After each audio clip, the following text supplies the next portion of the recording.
კიდევ ერთხელ დილამშვიდობისა, მოგესალმებით. რადიო ემედის დილის არხის ფორმატში განვაგრძოთ მუშაობას და დილის სპორტული მიმოხილვით სტუდიაში კახა გელაშვილთან ერთად ვიმყოფებით. გამარჯობა კახა.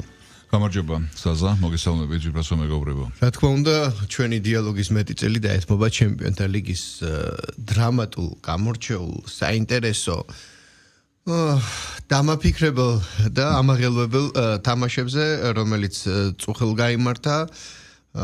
პირველ რიგში აღნიშნოთ იმით, რომ ისეთი საინტერესო ნიშნულოვანი, სახელოვანი გუნდები, როგორიც არიან პირობითად მადრიდის რეალი, ინტერი, PSG, ნიუკასლი, იუვენტუსი, ატლეტიკო მადრიდი, ისინი ერთი ხელის მოსმით ვერ გავიდნენ მომდევნო ეტაპზე და მათ მოუწევთ გადათამაშება, ასე ვთქვათ და დამატებითი შეხვედრის ჩატარება, დამატებითი პლეი-ოფის.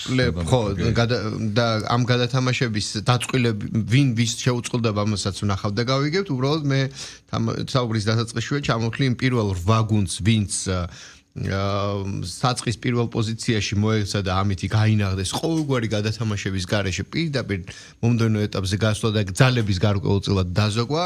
არსენალი უპირობო ლიდერია და მან ეს სტატუსი ამ დრომდე შეინარჩუნა. 24 ქულა აქვს და მთელი ერთი მოგების 3 ქულით უსწრებს მეორე ადგილზე გასულ ბაიერნს, მიუნხენის ბაიერნს, ლივერპულმა გუშინ, გაისეირნა, არა, საკუთარ კედლებში იყო, მაგრამ საკუთარ მოედანზე ვარჯიში მოაწყო, ასე ვთქვათ, რომ იგი გავიდა მესამე ადგილზე 18 ქულით, 17 ქულით ტოტენჰემი, ბარსელონა, რომელიც საკუთარი ადგილი მიუჩინა ლივერპულმა. ლივერპულმა კი ბატონო. ბარსელონა, რომელმაც პირველივე წუთებში გოლი გაუშვა და გოლს მოეგო და მოკლედ 16 ქულით მეხუთე ადგილზეა, ჩელსი 16-ვე ქულით, ასევე მე-6 ადგილზეა და ამდენივე ქულა აქვს სპორტინგს, რომელიც ახერხებს, რომ დარჩეს მე-7 ადგილზე და ამდენივე ქულით არის მე-8 ადგილზე გამწესებული ჩემპიონთა ლიგისა Manchester City. ახლა გადავერთოთ კახა იმ მატჩებზე, რომლებიც უკვე ჩატარდა და პირველი რაც ყველაზე გულდასაწყვეტი იყო, ალბათ ბევრი მოკალათ და ტელევიზორთან ქართულ გულშემატკივრობას გულისხმობ.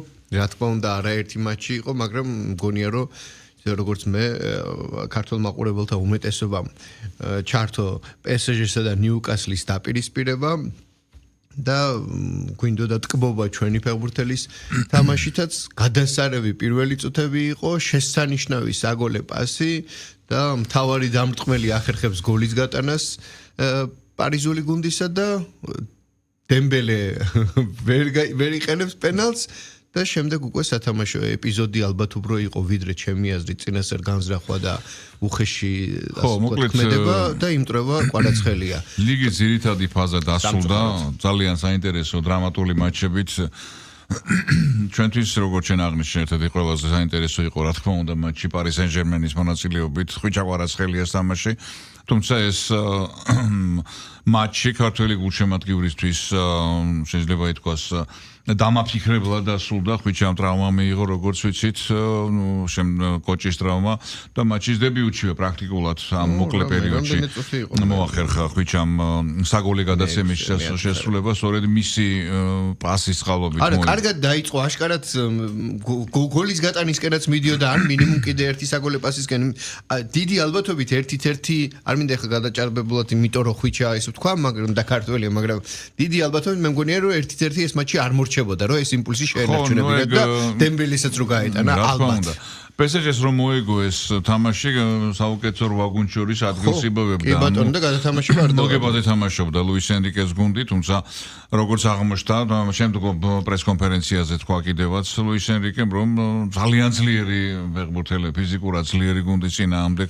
ხო, აქ იყო ტექნიკისა და ფიზიკური მონაცემების დაპირისპირება გუშინ და კომპლექსური ეს დამტვრევაც ამის შედეგი იყო გარკვეულწილად. მოდი ესე ვთქვათ, რომ გუშინდელ პრესკონფერენციაზევე გამოეხმაურა ლუის ენრიკე კვარაცხელიას ტრავმას და აღნიშნა, რომ კვარაცხელიას კოჭწვივი აქვს დაზიანებული, რთული ჩანს, მაგრამ იმედია, რომ ხვალინდელი ტესტები უკეთეს პასუხს მოგვცემს, ჯერჯერობით ტესტების პასუხზე არაფერი ისმის, ნუ გასაგები ამას რო დასჭირდება და იმედი ვიქონიოთ, რომ იმედი დავიდო დღეს სადღაც საღამოს պես უკვე გვესოდინება სამედიცინო დასკვნის შედეგი. ხო, კიდევ რა თქვა, ესე იგი ამ უშუალოდ შეხვედრას რო დავუბრუნდეთ, გაკვრით ახსენა ლუის ენრიკე მის მეტოქეები საფრანგეთის ჩემპიონატის ზოგადად და შეადარა, ასე ვთქვათ, ირიბად ინგლისის ჩემპიონატს, სადაც იგივე ნიუკასლს გასილებით უფრო ძლიერ გუნდებთან უწევს ჭიდილი ვიდრე მის გუნდს და ესეც გარკვეულწილად მით უმეტეს ახლა ვიცით ხომ ხო PSG-ს არულხინს გარკვეული მცირე ჩავარდნა აქვს როგორც და ჩემპიონატში ასევე ხო ბოლო 5 მატჩი მხოლოდ 1 მოგება 2 წაგება და აგერ 2 ფრე მოგება ტოტენჰემთან 5-3 და არაერთი ჩაგდებული შეხვედრა იგივე საკუთარ მოედანზე ბაიერნთან 1-2 შემდეგ ფრე ბილბაოში 0-1 ფრე მარცხი სპორტინგთან და აგერ გუშინდელი შეხვედრა საკუთარ არენაზე ნიუკასლთან საბოლოოდ მე-11 ადგილზე გავიდა PSG და ხვალ 30 იანვარს გველის ჩემპიონთა ლიგის კენჭისხრა ასევე ევროპა ლიგის კენჭისხრას დღეს სრულდება ევროპა ლიგაზე ძირითადი ბაზა ცნობილია რომ PSG-ს მე-16 ანუ მე-8 ფინალამდე პლეი-ოფის ხო, ყარაბახი ან მონაკო ამ ორი გუნდიდან ლუის ენრიკე თვითონ თქვა მოგბეს და ფრანგულ კლუბებთან თამაში და იოლიგას ენება უნდა ეთყობა ყარაბახთან ყარაბახზე გუშინ უკვე აღნიშნეთ ყარაბახმა გამანადგურებელი მარცხი განისა და ლივერპულთან ენფილდზე 0-6 ლივერპული გავიდა მესამე ადგილზე რაც შეეხება კიდევ ერთ ძალიან საინტერესო სანამ გააგრძელი ბოდიშის ბახტით ყარაბახზე ახლა ეთერამდე საუბრობთ ყარაბახი ახერხებს რომ გავიდეს პლეი-ოფში და ისეთი გუნდები როგორიც არის როგორიც რა ვიცი ყველა იცის და საფეხბურთო შესაძლებლობით როგორი ისტორია აქვს მარსელი PSV Eindhoven ატლეტიკო ნაპოლი კოპენჰაგენი ფრაიბურგი ვილიარეალი ხო ესენი ყველანი გავარდნენ და ვილიარეალი ჩვენთვის ვილიარეალი გავარდა ყაირათი საერთოდ ყაირათ და ვილიარეალი ბოლო ადგილებზე გავიდნენ გიორგი მიხაილოძის გუნდი აქვე აღნიშნოთ რომ სამი ქართველი უბრალოდ ნუ ხვიჩა კვარაცხელიას გუნდი ითამაშებს როგორც უკვე აღნიშნეთ ჩემპიონთა ლიგის მომდევნო ეტაპზე მოგვონდა მე-16 ფინალში რაც შეეხება მე-8 ფინალს აქ 2 ქართველი ფეხბურთელის გუნდია გასული ეს არის ლისაბონის სპორტინგი ქოჩერაშვილის გუნდი თუმცა როგორც ქოჩერაშვილი შესაძლოა ქოჩერაშვილმა დატოვოს მოკლე პერიოდში ეს პორტუგალიური კლუბი და ასევე ლივერპული გიორგი მამარდაშვილის გუნდი მართალია არც აქ არის ქართველი ფეხბურთელი ძირითადი შემადგენლობა რეალობასთან მეტი მეტად დაახლოებულია მოიაზრება ეს შესაძლოა მეორე ნომრად ანუ თქვათ თუ ტრავმას მიიღებს ეს ალისონ ბეკერი ანაც რაღაც პრობლემა შეექმნება გიორგი უეჭველი პირველი ნომერი გახდება და ძირითად შემადგენლობაში ჩადგება გუშინდელი მატჩებიდან ალბათ მე ყველაზე ძალიან დიდი ინტერესით ვადევნებდი თვალს ლისაბონურ შეხვედრას ბენფიკა ნუ ეს უნდა მეთქვა ახლა დამასწარი რომ სპორტინგი რო ახსენეთ მეორე პორტუგალიური კლუბი რომლის წვრთნელსაც თალკე თავისი ყოფილი ხო ანგარიშსწორების თავის ყოფილ შეგიძლ არვალო არბეროას არ ვიცი უპრინციპულესი მატჩი მოუგო თალკე აღნიშნვის ღირსია რა თქმა უნდა მეკარე კი ანატოლი ტრუბინი უკრაინელი გოლკიპერი სწორედ მისმა გუნდმა გაიყვანა ლისაბონის ბენფიკა თან ყველა საინტერესო მომენტი იყო რომ თვითონ ჟოზე მოურინიომ თავად უკარნახა მეკარეს რომ ისიც ჩასულიყო ხო, იმიტომ 3-2-ზე ბენფიკა ვერ გადიოდა. და წავიდა ბაბანკზე და ამ ბაბანკმა გაამართლა. ახლა მე მახსენდება, როდესაც ჩვენები გავიდნენ ევროპულ საფეხბურთო ფორუმზე და მამარდაშვილმა ასეთ გადამწყვეტ მომენტში გადაწყვიტა და ჩავიდა მეტოქის ნახევარში და შეტევაში მიიღო მონაწილეობა, იქ ჩვენ ვერ გავიტანეთ და მაშინ კონტრშეტევას დაგვიჭირეს, გოლი გაგვიტანეს. მე მახსოვს მაშინდელი აღშფოთება საზოგადოებისა, ნუ ვინც მეტი წელი ვთქვათ, ტრენდულად უყურებდა ფეხბურთს და ის ემოციური ჩართულობა იყო ვიდრე სიღრმისეული. აი მაგალითად ეს ხშირია ეს კონკრეტული მაგალითია იმისა, როცა ამართლებს რა, აქ შენ ბაბანკზე მიდიხარ. ეს ქულები ისედაც არ ყოფნის, ასე წაგებ თუ ისე წაგებ რა. ბენფიკას პრეზიდენტ დაასრულებდა თუ თუნდაც 3-2 მოიგებდა, ვერ გადიოდა გუნდი. იქაც დაახლოებით ესეთივე არის, იყო ის რომ გაგვეტანა და ფრედა ხო, მაგას ვამბობ, ანუ გადარჩენის შანსი იყო. გადარჩენის შანსი აქ ეხლა აქაც არაფერს არ კარგავდა რომ ვერ გაატანა და კონტრშეტევით გოლიც გაეშვათ ფაქტობრივად იგივე შედეგით მიიღებდნენ ბენფიკამ ერთი ბურთის ხომობით აჯობა მარსელი ჩატოვა უბრალოდ დატოვა პლეი-ოფს მიღმა თავად კი ეს გუნდი ჟოზე მოურინიოს გუნდი რა თქმა უნდა მოურინიოს პასივშია ის ტაქტიკა რომელიც მან აირჩია რეალის წინააღმდეგ გაამართლა სრულად გაამართლა ჩვეული ტაქტიკა კონცერტებებზე და კი იყო რა თქმა უნდა არაფრით ნაკლები ფეხბურთი არ ითამაშა ბენფიკამ რეალზე დამსახურებულად მოუგო და თავი როგორც უკვე შენ აღნიშნე რეალი ესეთი გრანდებთან ერთად ასე ვთქვათ დარჩა ამ 8 გუნდს მიღმა მიიღებთ ძალიან საინტერესო პლეი-ოფი გვერის და მე რაღაც მგონია რომ მოურინიოც გასაგებია ხო ბენფიკაშია თავის სამშობლოში რაღაც მაგრამ რაღაც გულისწყრომაც ექნება რეალის მიმართ რომ ვთქვათ როდესაც შავი ალონსო წავიდა და ასე თუ ისე დევნაში იყვნენ მწვრთნელებისა არც გავუხედიათ ჯოზესკენ და ამას ამ ადამიანს წენაც ექნება ალბათ დარწმუნებული ვარ და არ ვიცი შეიძლება არ ვიცი მე მისი ფსიქოტიპაჟი რას ვიცი იქიდან გამომდინარე ვამბობ მაგრამ გუშინ მან მოუგო თავის ყოფილ გუნდს თავის ყოფილ შეგირდს რომელიც ახლა მწვრთნელია ალვარო არბელოსთან და ის რეალის ცუდ დღეებს მანაც დაუმატა ნამდვილად ხო ეხლა მე არ მგონია სიმართლე გითხრა თვითონ მოურინიოს რომ უნდადეს დიდად რეალში დაბრუნება. ალბათ არა, მაგრამ ისო შეხმიანებოდნენ და ვერაფერი დიდი შეხედავსახები. ხო, შეიძლება. ნუ მაინც ცნობილი ფაქტია, მწვრთნელების და იგივე ფეხბურთელების ყოფილი გუნდის წინააღმდეგ განსაკუთრებულად მოტივირებულები არიან და იგივე იქნებოდა ეს საინტერესო დეტალი იყო. ანუ ეს 8 გუნდი შენ ჩამოთვალე, რომლებიც პირდაპირ მერვედფინალიდან მარტში დაიწყებენ ასპარეზობას, რაც შეეხება დანარჩენ გუნდებს, ესენი არიან რეალი მეცხრე ადგილზე გავიდა. კი, რეალი, ინტერი, პარი სენ-ჟერმენი, ნიუკასლი, იუვენტუსი, ატლეტიკო მადრიდი, ატალანტა, ლევერკუზენის ბაიერი, დორტმუნდის ბორუსია, სხვადასხვა ბორუსიამ გუშინ მტკივნეული მარცხი იწვნია მილანის ინტერთან 0-2 არა და რომ მოიგო ბორუსი პრინციპში ბორუსია ვერ აღწევდა მაინც მერვედფინალში უფრო მაღალ ადგილს დაიკავებდა კი ეკნებოდა რა კი აქვე ოლიმპიაკოსი ბრიუგე გალათასარაი მონაკო ყარაბახი ბოდოგლიმტი გავიდა ასევე ნორვეგიის ჩემპიონი ბრწყინვალე მატჩი მოუგო მადრიდში ატლეტიკოს 2-1 და ლისაბონის ბენფიკა ბოლო 24 გამსვლელ ადგილზე ხრაკულა მაზდა ბოდოს ხო ეს გუნდები ხვალ გველის ჩემპიონთა ლიგის კენჭისხრა პლეი-ოფის კენჭისხრა რომელიც ესე იგი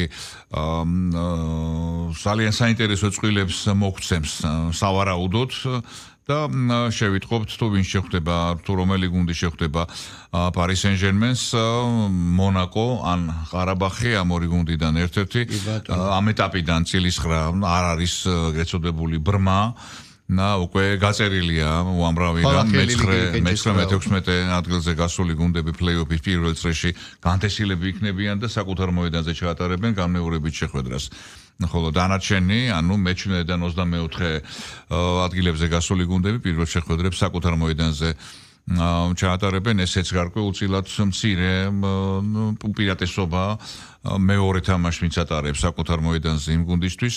ეს ის რა განსაზღვრავს თუ შესაბამისად PSG-ს რომელი გუნდი შეხვდება ყარაბახი თუ 21 ადგილზე გასული მონაკო თუ 22 ადგილზე გასული ყარაბახი გვერდ-გვერდ არიან მონაკო და ყარაბახი და ამ ორი გუნდიდან ეს ცნობილია თუ PSG მერვედფინალში გავა და ალბათ არ უნდა გაუჭირდეს ყარაბახის და თუნდაც თანალიგელ მონაკოს გავლა აი მერვედფინალში კი უკვე ბარსელონა შეხვდება ანა ჩელსის ამ ორი გუნდიდან ერთ-ერთი ბარსელონა შეხვდება და რთულია ჩელსი შეხვდება და საფულის ტრამვა გაახსენდებათ ხვალინდელი რა თქმა უნდა ხვალინდელი კენჭისყრის შედეგად გახდება ცნობილი მერვედფინალში ხოთ ყარაბახის ანაც მონაკოს გავლის შემთხვევაში PSG-ს ბარსასთან მოუწევს თუ ლონდონის ჩელსისთან აი იმ ეტაპზე უკვე PSG განუთესავი იქნება, ანუ პირველ შეხვედრას სახში ჩაატარებს, თქვა ბარსელონასთან, ანაც ჩელსისთან მერვედფინალში და საპასუხო შეხვედრას უკვე გასულეთ შეხვედრაში. ზოგადად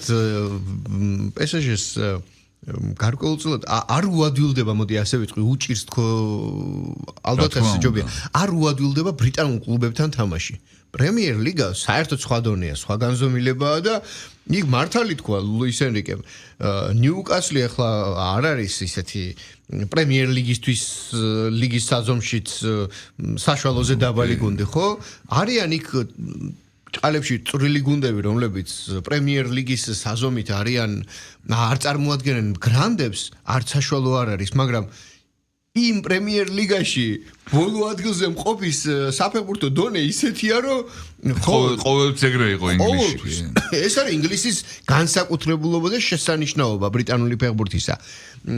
ჩვენ ვისაუბრეთ იმ საოცარ მატჩზე, რომელიც ბენფიკამ შესთავაზა მადრიდის რეალს და აქვე ალბათ გარკვეულით კი ვთქვით, მაგრამ გამოვეხმაუროთ კიდევ ერთხელ ლივერპულის საშინაო მატჩს, სადაც ჩვენ კეთრად ვისურვებდით გიორგი მამარდაშვილის მეტი დოზით ხილვას, თუმცა გუშინ საოცარი იყო ის, რომ ყველაფერთან ერთად, იქ ეკიტიკეს გადასარევი თამაში, გოლი, ასე შემდეგ, მაგრამ მცველი, ცენტრალური მცველი ახერხებს საგოლე პასების გაცემას კი არა, დარიგებას. ვან დაიკისგან საოცარი 3 საგოლე პასი ჰქონდა ლივერპულს და ასევე მინდა აღნიშნო მამარდაშვილი ვახსენეთ მისი კონკურენტი ძირითადი მეკარე ალისონ ბეკერი ერთ-ერთ ყველაზე დაბალი შეფასება მიიღო ალისონ ბეკერმა 6-0 მოიგო მისმა გუნდმა გოლი არ გაუშვია მაშინ როდესაც ამ ადამიანისთვის შეამჩნიეს ესეც არ ვიცი ჩემპიონთა ლიგის მეკარე არის ეს მეკარე რა სასწავლო თამაშობს ყოველ ლიგის ყოველ თამაში რა მოდი ანგარიშები ვთქვათ მაშინ ასე ფრაგმენტულად კი მოვიხილეთ გარკვეული მატჩები მონაკო და იუვენტუსი 0-ოვანი ფრით დაზავდნენ აიაქსმა მხოლოდ ერთი გოლის გატანა მოახერხა საკუთარ მოედანზე და ოლიმპიაკოსმა 2 გოლით აჯობა 2-1 დასრულდა მატჩი არსენალი როგორც ვთქვით ლიდერობას ინაღდებს 3 გოლით მაგრამ ყაირათის მიერ მის კარში გატანილი 2 გოლი არ შველის იმას რომ ყაირათი საერთოდ ჩემპიონთა ლიგის ხილში ბოლო ადგილზე დარჩა თუმცა ეს ბოლო ადგილზე გასვლა საერთოდ არ აკრინებს ამ კლუბს შეიძლება ვილიარეალზე რაღაცა ვთქვათ კრიტიკული რადგან ბოლო ადგილზე გავიდა არსენალს მისავე მოედანზე 2 გოლი გაუტანა მარსელი იმსახურებს ვთქვათ კრიტიკას ატლეტიკო PSV Eindhoven აიაქსი არ ვიცი ეს გუნდები მაგრამ თუნდაც აინტრახტის ფრანკფურტის აინტრახტი მაგრამ ყაირათს ვერაფერს ეტყვი ყოჩაღმაც და მე უსმინე მათი კლუბის ადმინისტრაციის ხელმძღვანელს ხა ციფრები არ მინდა შემეშალოს და ძალიან კმაყოფილები არიან ჩემპიონთა ლიგური გადასავლებიდან მიღებული ეკონომიკური უპირატესობებით და ფინანსური შემოსავლით რომელიც ძალიან დიდი ფულადი ეხლა შეიძლება დიდად არ აკლია თქვათ მაგრამ ფაქტია რომ ისტორია დაიწერა აზერბაიჯანული ფეხბურთის ისტორია გუნდი ჩემპიონთა ლიგის და ზოგადად სამხრეთ კავკასიული საფეხბურთო კლუბებიდან ისტორიაში შევიდა იმით რომ პირველია ვინც ამ სიმაღლეებს მიაღწია ატლეტიკო ვერ ახერხებს სპორტინგის საკუთარ კედლებში ძლევას და 3-2 დამარცხდა და მადრიდის ატლეტიკო ასევე განიცდის მარს ბოდ კლინტისგან ხო დაუჯერებელი იყო დიეგო სიმეონეს გუნდის ასეთი მარცხის საშინაო კედლებში ცოტა არ იყოს მოულოდნელი იყო ბარსელონა კოპენჰაგენის საბოლოოდ 4-1 დასრულდა ლევერკუზენის ბაიერმა ჩვენ ვიცით რომ ვილიარეალსაც მოუგო და ვილიარეალს მაინც დიდი ვერაფერი შეძლო და სულ რომ 10-0 მოიგო მაინც არაფერი იცვლებოდა ბენფიკა მადრიდის რეალზე ვისაუბრეთ და იქ 4-2 დასრულდა დორტმუნდის ბორუსია ინტერი შენ აღნიშნე რომ დორტმუნდის საშინაო კედლებში 0-2 დამარცხდა აი ბრუგემ კი 3 უპასუხო გოლი გაუტანა მარსელს თავის მოედანზე და გაახარა საკუთარი პლეიოფს მიღმა კი გულშემატკივრები აინტრახტი რომელიც ასევე დაემშვიდობა ჩემპიონთა ლიგას მარცხდება ტოტენჰემთან 2-0 საშინაო მატჩი.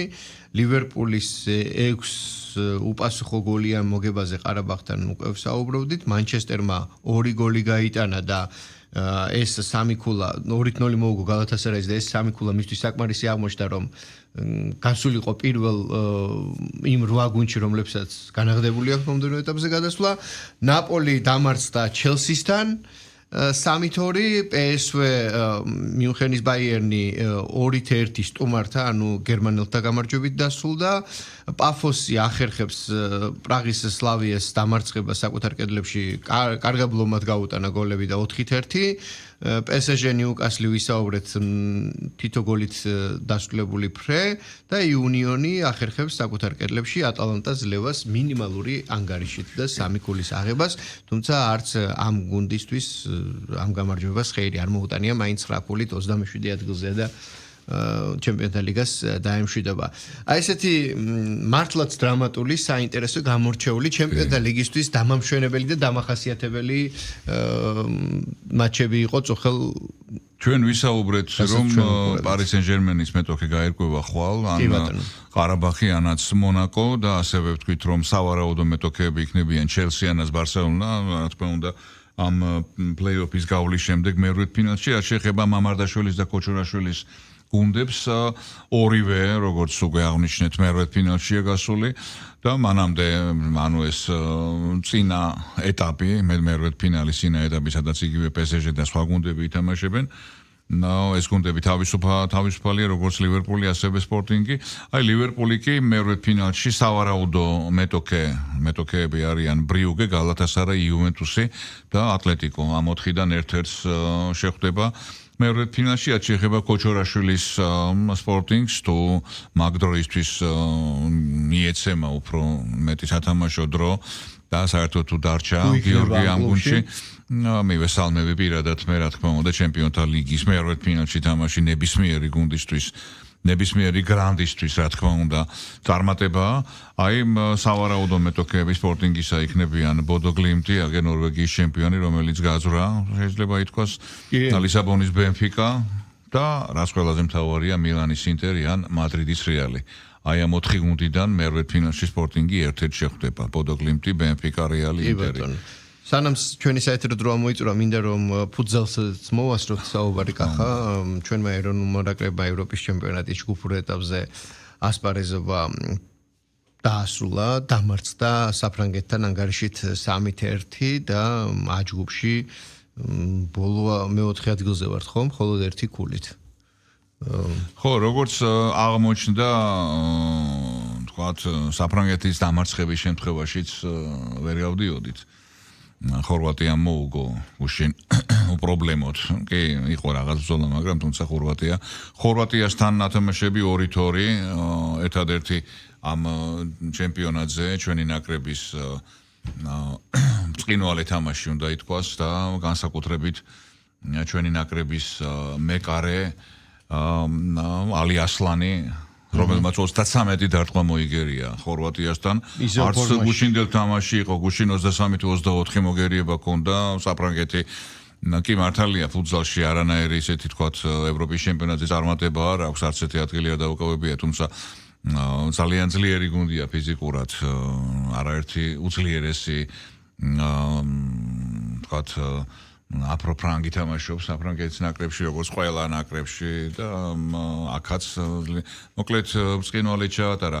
ეს ბიჭი, ანუ ეს ალი ასლანი, თქვათ, ცნობილი ფაქტია, არის ფერეედნელი ქართველი, რომელმაც საქართველოს ნაკრებში თამაშის უფლება მას შემდეგ მოიპოვა, რაც 6 წელი გაატარა საქართველოში და ფუტზალის კანონმდებლობით მიეცა უფლება ეთამაშა იმ ქვეყნის ნაკრებში, სადაც აი ამდენი წელი აქვს საკლუბო დონეზე. ხო, მისი ნამდვილი გვარია ასლანიშვილი, ძალიან მრავალრიცხოვანი ოჯახი ყავს ქართველები, ამ დღესდღეობით როგორც ცნობილია თეირანში ცხოვრობენ. მეუღლეც ეთნიკურად ქართველი, ძირძველი ქართველი, ასე ვთქვათ, ონიკაშვილი გვარად და ცხოვრობენ ირანში.